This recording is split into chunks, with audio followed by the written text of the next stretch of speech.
So good afternoon, everyone. My name is Professor Stephanie Golub. I am the director of the Initiative for the Study of Latin America. I'm also associate professor and chair of the Department of Political Science in Weizmann at Baruch. And it's really my pleasure to be hosting this event with my colleagues at the Marxe School of Public and International Affairs. And in particular, my colleagues in the Masters of International Affairs program and the Western Hemisphere concentration.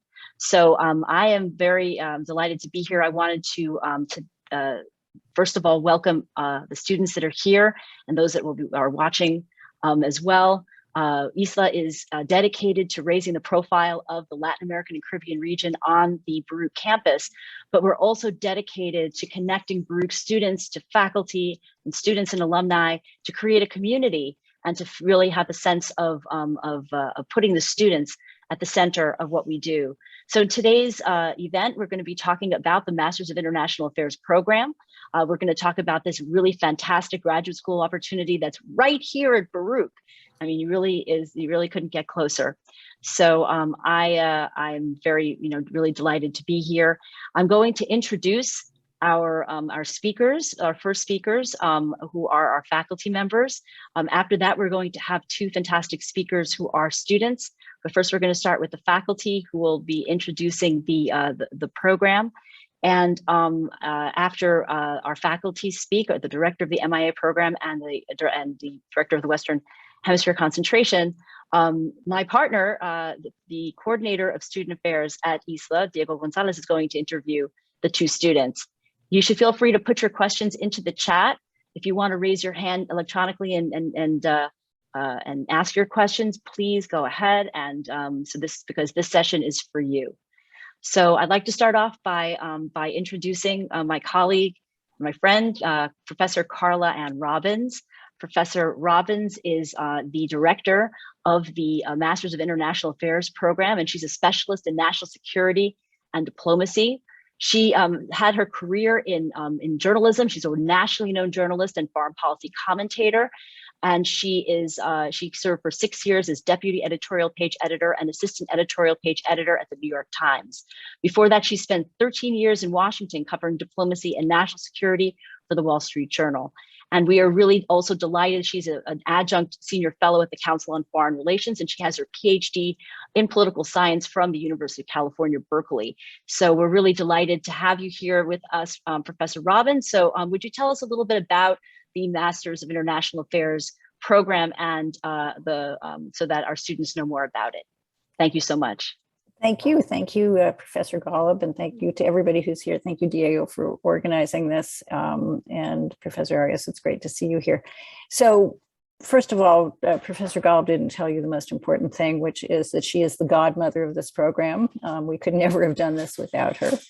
And we are a relatively new program, but we have, I think, 3 years of graduates already out there getting fabulous jobs, which is a wonderful thing. And this is part of the great vision that Baruch had. We were going to globalize, and because it is a globalized world. And we have 3 concentrations. We have the Western Hemisphere concentration. We have a concentration in international nonprofits, and we have a trade policy and global economic governance concentration, as well as one in which you can develop a special concentration. And what you will find about this program is that it's a really interesting mixture of, we're very interested in you developing a strong skill set. We have economics, we have statistics. We want you to be able to go out there and, assess problems and figure out how to answer them and fix them.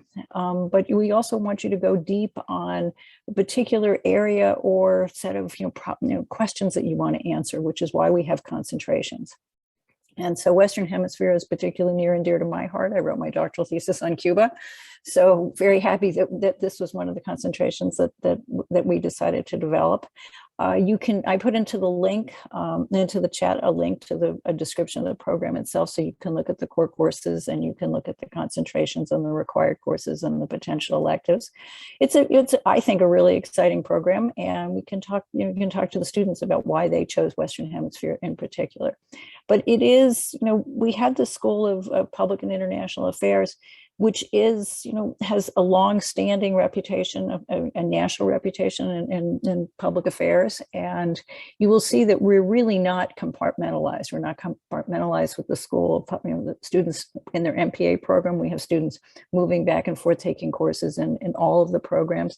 And we're not compartmentalized across the concentrations either, because it's a globalized world and there's an enormous amount of synergy in all of these studies. And it's one of the things also that makes it really exciting. So take a look at it. We've got the curriculum up there. We're here to answer your questions, and welcome. So glad that you could come, and so glad that Professor Golub organized this for us. So thank you. Thank you so much, Professor Robbins. It's really a pleasure to have you here as well. And remember, you can put your questions and any comments you have into the chat at any point. So thanks also to our students who are here. So our next speaker is going to be Professor Enrique Desmond Arias. Professor Arias is also someone who I know a long time, because when we were both junior faculty members at CUNY, he was at John Jay. We were affiliated with the Bildner Center for Western Hemisphere Affairs at the Graduate Center, which is another terrific CUNY resource for those of us who study Latin America. Professor Arias is the Marxe Chair in Western Hemisphere Affairs, and his research focuses on security and politics in Latin America and the Caribbean. He's the author of Criminal Enterprises and Governance in Latin America and the Caribbean, which was published by Cambridge University Press. And he's also, right now, working on a book on crime in South American cities. And he is also the coordinator of the global speaker series at Marxe, which we just had. Now I'm forgetting the second name of it, Global Insights. The Global Insights, yes. The Global Insights series at Marxe, and I highly recommend that you also follow those talks, because we had a terrific one this week about climate change and hurricanes in the Caribbean. So it's my pleasure to introduce Professor Arias. Take it away. Thank you, Professor Golub. So I'm glad that everyone's here. I really appreciate ISLA organizing this particular event to help us engage with other students at Baruch who are not involved in our program yet. The Western Hemisphere Affairs concentration is one of several concentrations in our school that include international trade and also include international nonprofits. The Western Hemisphere Affairs program track requires currently one class. It will require 2 classes in the coming years. So when this group of students is involved, it involves taking a class in Western Hemisphere Affairs. It also involves taking a class, I believe, in migration or security in the Western Hemisphere, which are our 2 big strengths. Carla and I work on security issues, but Carla also is knowledgeable of and works on security issues in the Americas. We have great faculty, including Rob Smith in our school, who work on migration issues from Latin America and the Caribbean to North America, as well as other faculty. So there are real strengths in that area. Our school also has strengths in environmental studies and issues like that. So there are a variety of areas that if you were to study with us, you can work on in the context of the Western Hemisphere. A few things that I probably should also mention is that I do run a speaking series in the school on Western Hemisphere issues. It's part of the broader Global Insights series at the school, which is in theory about lots of other things. So I'm not the only person who runs or who has run speaking events in this particular series, but I do consistently run this area on Western Hemisphere, this particular series on Western Hemisphere issues, although there are other events run by others on Western Hemisphere issues. In addition to this series where we address a variety of issues, including police violence and hurricane preparedness and disaster management, we also have been organizing, although it got paused by COVID, a study abroad program associated with Western Hemisphere, where we were looking into having a study abroad program, short-term study abroad experience on Chile or Colombia, and we hope in the coming years to have that up and running. So there should be study abroad experiences that are available to students who are involved in this area and are interested in Western Hemisphere issues. And beyond that, New York is a city that is integrally integrated into the rest of the Western Hemisphere, right? This is a city that is global, but very much connected to the Caribbean and to Latin America. And there are a huge number of resources to take advantage of in the city on Western Hemisphere issues. If that's what you decide you want to study. So there are lots of opportunities, not just at our college, but more broadly in the university, like the Bildner Center, and in the city as a whole, to take advantage of to study policy issues related to the region.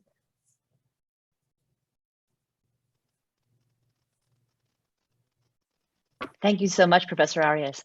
So now we're going to I've noticed that, but we've been putting information in the chat. We have links about the curriculum. If you click on there, you can also, they have little pluses that you can click on to find out what about the Western Hemisphere concentration, about the trade policy concentration. Highly recommend taking a look at that, and also the information about the study abroad. And also the Washington semester. I was wondering, Professor Robbins, could you say a little more about the Washington semester? I think that's a really terrific opportunity for students, and I think they'd like to hear a little bit more about that. Thanks. Thanks, Stephanie. I'm a huge believer. I teach in the Washington semester. I spent a good part of my career as a journalist in Washington, and the way it works, it's pretty competitive if you get good grades. Definitely urge you to consider applying for it. It's a full semester called, strangely enough, the Washington semester. You do work for 3.5 days in an internship, and then you take 2 courses. So it is a full semester worth of credit. We have people who, this semester, we have people, it's virtual, but we have people at the Global Compact on Climate Change. We have somebody at the EPA. We've got somebody at Brookings. There's someone at the Center for Civilians in Conflict. We've had somebody at the Inter-American Development Bank who then went on to work at the Inter-American Development Bank. We have someone right now in Congressman Espaillat's office.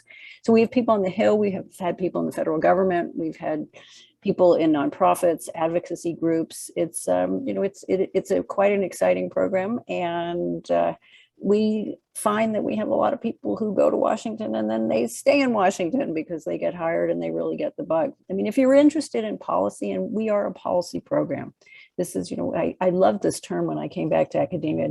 I don't think I really heard it when I was in a PhD program. We were a terminal master's program, and it's no one dies.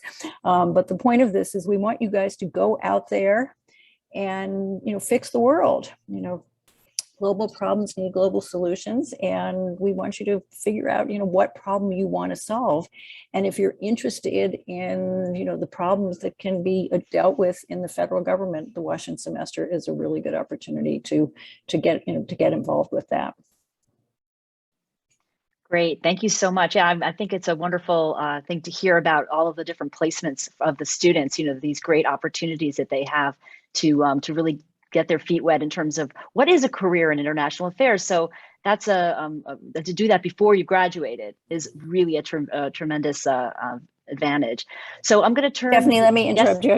Sure. Here's one of my favorite stories from the Washington semester. So we had one of our students was working at a small nonprofit that works on global governance issues and on governance issues overseas and in developing countries. And so she started, and she actually sort of agonized about whether she was going to go to do this because it meant giving up a full-time job, but she was making a career transition, and she finally decided to do it.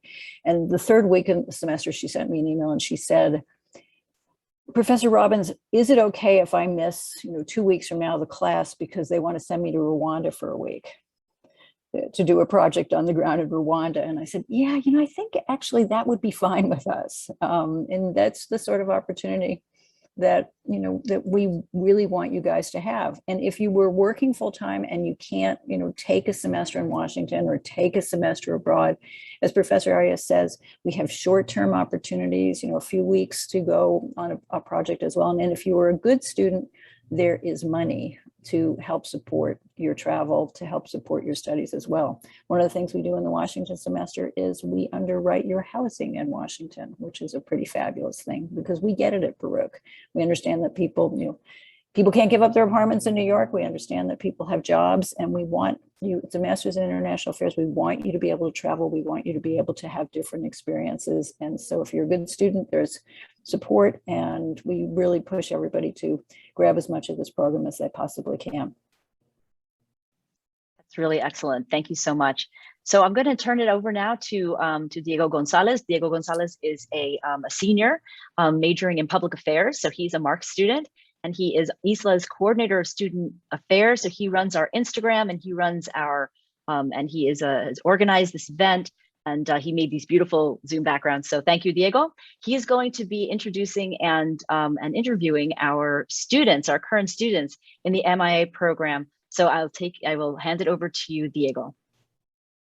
Thank you, Professor Golub. So before we begin having this little interview, we would like to hear a little bit more about the students and for them to give us a little bit more about their stories and what they have learned a little bit more. So first, we're gonna be speaking with Wolf Pampal. So if you could tell us a little bit more about your story on doing this program. All right. Hello, everybody. So my name is Wolf Pamphil. I came across the program during the pandemic last year. I was thinking about going to grad school, but I wasn't sure. I knew I wanted to do something international. I was looking at a school in Egypt, the American University in Egypt, but then COVID came. And so I had to readjust everything. But then as I was studying or researching the Middle East, I came across Professor Zachariah, a book that he wrote, and I read a few chapters of the book and I looked him up. I'm like, wait, he's at Baruch? And so found out about the MIA program, and then that same week did my application. I did everything, and I joined and I got accepted. So fast forward to today.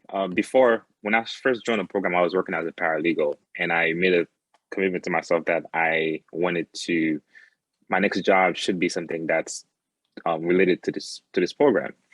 So I work with the career services at Marxe, and we came up with a plan, applying for jobs, what I'm interested in. And fast forward today, I just did my first month at the U.S. Department of Commerce, working with the International Trade Administration. And so, which is kind of like, which is what I wanted to do. And the school helped me with interviews, resumes, cover letters. And what I'm finding is that in the internship that I'm in, the classes that I'm taking this semester and the previous semesters are helping me be a better employee, a better intern. Last week, one of my supervisors called me and he said, "Hey, I have to do this survey about the whole ITA, the whole organization laptops throughout the world. Like, where are they? Are they working? Are they not working? How long have they had them? So we need to develop a survey." And then all of a sudden, I'm like, "Oh wait, this is my program evaluation class," and it's all clicking in my head. And to see, it's like you take these classes, you study, you do the research, you do the assignments, and then all of a sudden it's like, oh, this is what I'm learning in class right now. Like, what method am I going to use? What's working? What's not going to be working? So when you pair this program, like Professor Robbins says, it's a terminal graduate program. It's true, because when you pair it with like real life experience, internship, you start seeing how they're all related. Like, you can, you work during the day and then you go to class at night, and you realize I started doing my school projects on work assignments. Like, if I had a homework and I had a work assignment as well, I would do just, two birds with one stone. It just works that way, And but I'm not sure if that answers the question, but to me, this program has been very instrumental and pushing me towards my new career or next step in my life. And also, just opening doors everywhere. Thank you so much for sharing that. That's so interesting to hear. Now to continue with that, now we're gonna be hearing a little bit more about Melanie Orozco. Melanie Orozco, the floor is yours, okay? Hi everyone, my name is Melanie. I am a third semester student at Baruch. I was also an undergrad at Baruch, and so I studied abroad like 2 semesters before starting my master's program, and I had studied abroad in Colombia, and I was sort of exposed to new perspectives, and I was there during the protests in Colombia, and when there were protests all across different countries like Chile, Bolivia, and Ecuador. And I remember like we would have discussions in class, but I wasn't very knowledgeable on the subject. I had a very surface level understanding.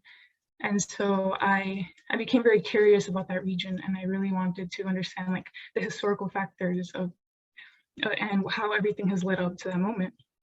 And then I think like the semester after, when I came back, I got an email from Baruch about the MIA program, and I hadn't really thought about pursuing my master's yet. I thought that I would at least take like a year off, but then I was really interested in the core curriculum, and I love that I would get this full understanding of like international affairs and the international system and the different actors and interactions between them.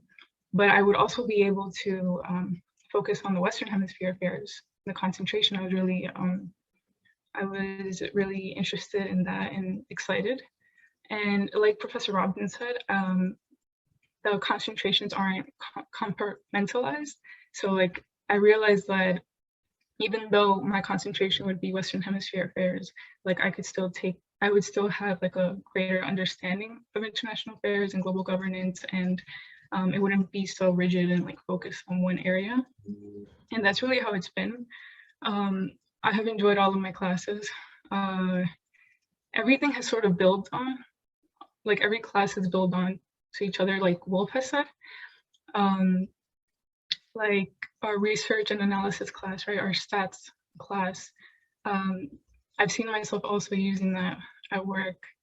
I got a job as a seasonal travel assistant at an international nonprofit. And I noticed that the skills that I had been acquiring during my graduate program really helped me for this job. And overall, it's just been a really enjoyable experience. Really, I feel that I've learned a lot. And I enjoyed also being in class with people from so many different backgrounds. That's what I love about Baruch as well. It's very diverse. And so let's say we'll be talking about a subject area.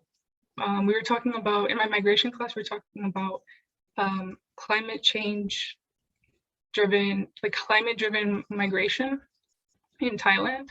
And there was a student who was from Thailand, and she's telling us about her experience. And so we see that a lot in our classes. And our professors as well are super knowledgeable, and they are really helpful, and they're always there to help you and give you feedback and guide you in any way. So yes, that's a little bit of my experience. Thank you so much, Melanie. And it was so great just to hear from you, the two of you guys, and just seeing also like, it makes me think about like also me like as an undergrad and like with public affairs, and also seeing how like the classes do like, like build from like the first class that you take to the second class as well. Now we're gonna have our panel discussion as to why an MIA. So the first question, this is general for anybody to jump in, is why and when did you decide to pursue a career in international affairs, and why do you choose the Marxe School of Public and International Affairs to pursue your master's program?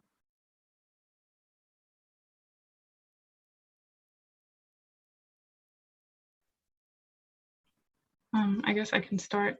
I studied political science during undergrad, and so my studies were mostly focused like on American politics. That was sort of my concentration.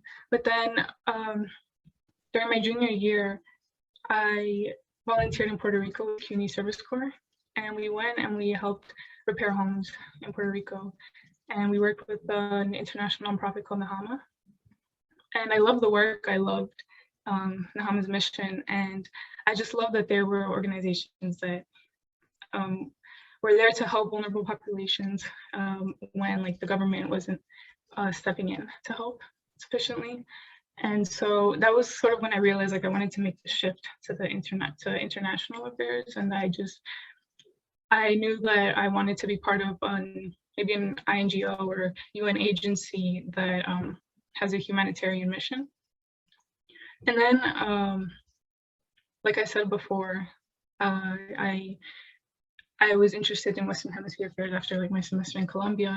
And so everything just sort of came together that way.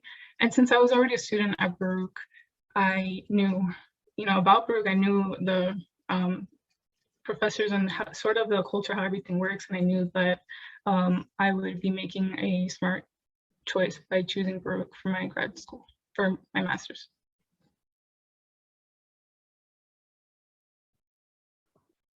Thank you for sharing that.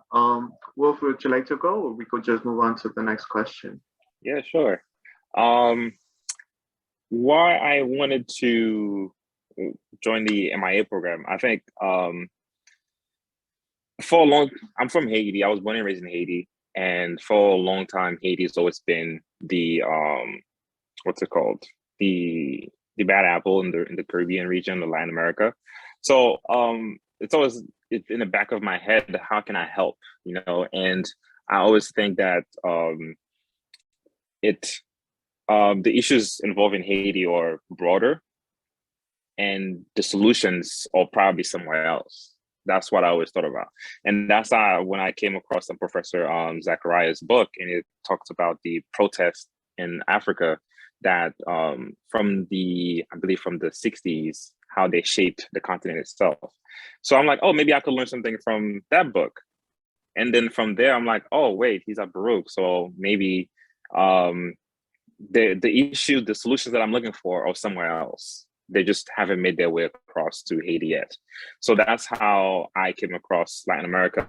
The International Affairs program. And when I took Professor Arias' class, you start when you're learning different political struggles around the world, you start seeing the similarities between countries and struggles, and you start seeing the solutions that worked, what didn't work. So that's really what pushed me to get into this program, and hopefully I get to make something substantial. Thank you. Now, for our second question is, what are the things you would encourage us to have in mind before and while applying for the program?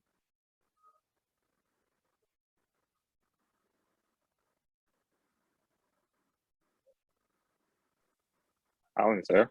I think one thing you don't have to have in mind is a specific job or specific role that you want. You don't have to know exactly what you want to do. I still don't know exactly what I want to do, but at least now, after the first year, I know what I don't want to do. I have a more narrowed view of what I'm interested in, right? But when applying, I think it's important to focus on the things that interest you, the issues that you want to work on, and why you want to work on them, because there will be the reason why you finish like a 10, 15-page assignment. There will be a reason why you get up and study, because nobody's going to push you to study except for yourself. So that's important.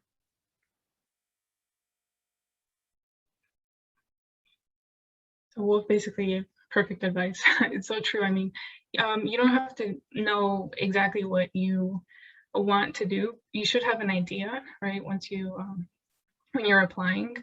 And also if you, as we said before, like it's not very rigid, like the concentrations aren't very rigid. So if you also want more help understanding like what might be for you or what you can do with an MIA degree from Baruch, you can also reach out to the Marxe school, and because everyone's very helpful, so don't be afraid to reach out. Thank you. And now we could move on to another question, which is, how often do you get the curious question of what are you planning to do with an MIA, and how do you respond? We could start with Wolf. So last summer, summer that I just passed, I started I used to box back in the days, but I started boxing again. And the first day at the gym, the coach says, "Are you in school?" I'm like, "Yeah, it was right around the end of last semester." And I said, "Yeah, I'm doing my master's in international affairs." And he said, "Oh, what are you gonna do with that? How are you gonna make money?" And I started explaining to him the things that I'm doing, things that I'm learning. And he's like, "Oh, you know what? It's making sense. You always hear this negative connotation about international affairs that you're not gonna make any money, right? Or you're not gonna find a job." But I think it's that's something that bothered me for a long time. And from what I did was I started speaking with people who are doing the things that I'm doing, all the things that I want to be doing. Like the first semester, I reached out to Professor Arias. I'm like, "Hey, Professor Arias, you told me you traveled the whole Latin America. You've done this, you've done that. How did you do it?" And we set up an hour, we talked, and just like that, you just move on. You just find people who are doing the things that you want to do, especially on LinkedIn. If you see someone, you reach out to the career services, ask them if they know somebody who has a contact with them. And if they do, they will definitely put you in touch. And from that, you get to see the avenues, the people who are actually doing the work. And the best advice that I got was one of the executives at the International Rescue Committee. He's part of my network. And he told me, focus on how to manage people and how to manage money. And he's like, if you want to go to the executive level, focus on these two things: learn Excel, learn budgeting, and learn how to manage people, and you go far. And that's what this semester I rearranged all my classes, and next semester I'm going to be doing the same thing. And so far it's working. I got my first internship. That's the first thing they did. Here's an Excel sheet, learn how to manage these resources. And yeah. Thank you. And Melanie? Okay, well, people ask me all the time why I'm choosing to pursue my master's in international affairs. And I tell them, I mean, I want to, gain the skill set that is offered in the MIT core curriculum. Like everything that is there on the website. Like I was so interested in it, and I knew that these are the sort of skills that I would need to be able to pursue like a career in working for an INGO, right? And I always tell people that really like what I want to do is help people, mostly especially vulnerable populations, and that I really feel that with the skills that I'll attain in this program, that I can do that more in a better way, more efficiently, and be a better just be better all around in that sense. Thank you. And another question, two more questions, is what has been the most interesting class you have taken so far? And how will you say this class will help you in your future career?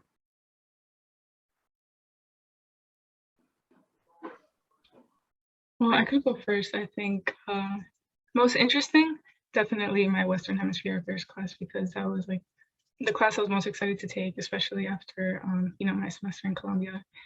And I was able to focus on policy issues in Colombia, because so we had we learned about Latin American politics, economics, and social factors also that led to like the current conditions of the countries. And so I got like this whole understanding of Latin America, but then I was also able to narrow it down to the country that I was interested in for my assignments. And so I remember one of our assignments was to design a policy memo. And that's really helpful because it's a really important skill to be able to, analyze the situation in a country and look at what's working and what's not working, like Wolf was saying, and to be able to problem solve that way.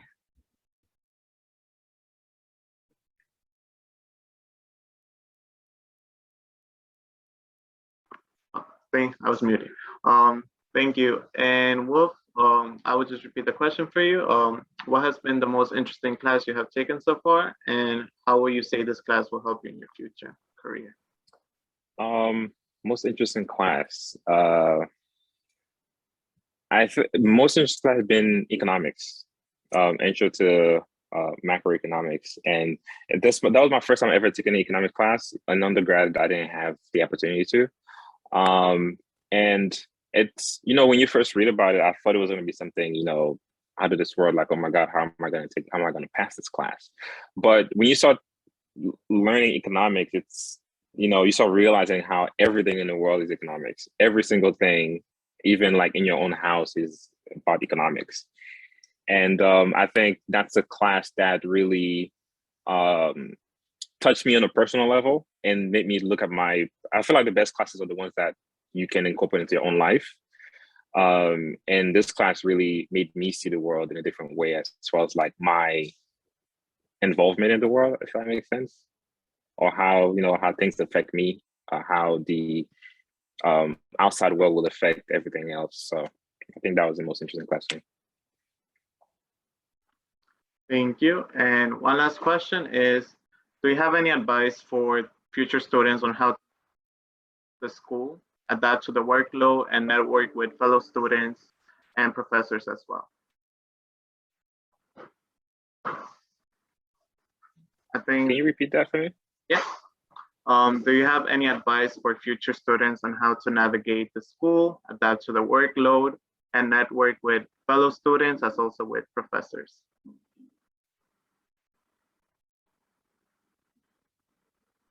I think when I first started the program, I was working full time at a law firm, and I was doing civil rights litigation.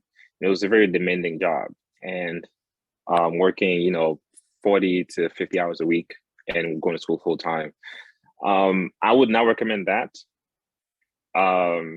It's if you have the bandwidth for it, sure, but after a while you're going to burn out, and especially if you're going to school full time. But as far as like handling the workload, I would say if you have to work, keep a like between 20 to 25 hours a week, and that would be manageable to do your assignments and also do a little class. As far as like reaching out to networking with students, I feel like WhatsApp has been very helpful. All my classes I've had WhatsApp classes, group chats. Also, the professors, they're always communicative. They answer very fast to emails, Zoom meetings. You can always set up a Zoom meeting to talk if you have a specific question about the class or something different than the class. Like I talked about earlier with Professor Arias, when I emailed them like, hey, this is not about class, but I do want to talk to you about your experience in Latin America and being, policy research. And we did that. So I think when it comes to Baruch or the MIA program, you just got to send an email and you'll get an answer. Thank you. And Melanie? Yeah, so adapting to the workload, like Wolf said, you do need to set aside like 20, 25 hours a week to make sure that you are, doing all your readings and taking good notes and keeping up with your assignments. Making sure that you're organized is so important, because this isn't like undergrad. You can't leave things for last minute. Like the work is gonna end up terrible and you're gonna regret it. So definitely just keep organized. And also for networking, it's been different because everything has been online, but I have seen that we do have some WhatsApp groups in our classes. Those are helpful. But I think now we're going to transition to mostly in-person classes starting next semester. So that'll definitely be easier. I mean, you can just after class talk to your classmates. We have a lot of like group discussions too, where you'll be able to talk to your classmates. And also with professors, you can go to their office hours. You can talk to them about the subject area or your research interests, and you can bounce ideas off of them. So definitely just don't be afraid to reach out. Thank you. And thank you both of you. So now we're just gonna open it up for any questions that you guys have. You could raise your hand, unmute yourself, or also type it in the chat and I could read it for you as well.